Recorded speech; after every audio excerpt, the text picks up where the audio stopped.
Mobile चोरणारी टोळी जेरबंद, 2,65,000चा मुद्देमाल जप्त.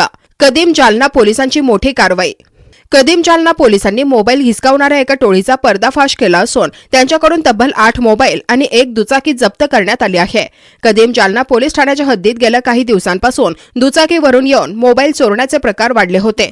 4 एप्रिल रोजी टिपू सुलतान चौक आणि महानगरपालिका गेट परिसरात अशाच प्रकारे 2 मोबाईल चोरीच्या घटना घडल्या होत्या. या प्रकरणी पोलिसांनी कसून तपास सुरू केला होता. 5 एप्रिल रोजी सायंकाळी 7 वाजेच्या सुमारास गुप्त माहितीच्या आधारे पोलिसांनी सापळा रचला. या कारवाईत पोलिसांनी सागर रवी अंभोरे आणि एका विधी संघर्षित बालकाला ताब्यात घेतले आहे. चौकशी दरम्यान आरोपींनी गुन्ह्याची कबुली दिली असून त्यांच्याकडून सुमारे 2,65,000 रुपये किमतीचे 8 विविध कंपन्यांचे मोबाईल आणि 1 मोटरसायकल जप्त करण्यात आली आहे.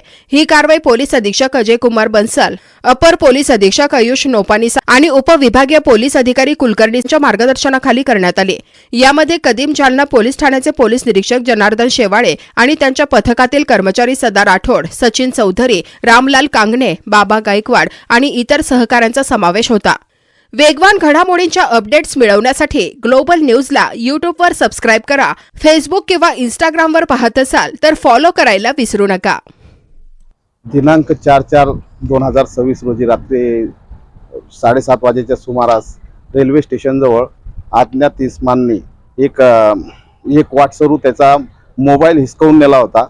त्या अनुषंगाने आपण पोलीस स्टेशनला गुन्हा दाखल केलेला आहे. त्या गुन्ह्याच्या अनुषंगाने आमची डीबी टीम सचिन चौधरी, सदा राठोड, मतीन शेख व इतर असे यांनी CCTV फुटेज चेक केले. त्या आणि तसंच गोपनीय माहितीनुसार आम्ही आरोपी डिटेक्ट केलेले आहेत. त्यामध्ये 3 आरोपी निष्पन्न झालेले आहे.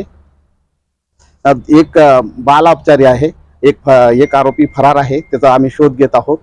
आणि एक जो आरोपी आहे सागर अंभोरे, त्याला आपण अटक केलेला आहे आणि त्यांना इंट्रोगेट करून आपण त्याच्याजवळून जवळपास 8 मोबाईल रिकवर केलेले आहे आणि त्याने दुसऱ्या ठिकाणी जो क्राईम केलेला आहे त्याची सुद्धा कबुली दिलेली आहे.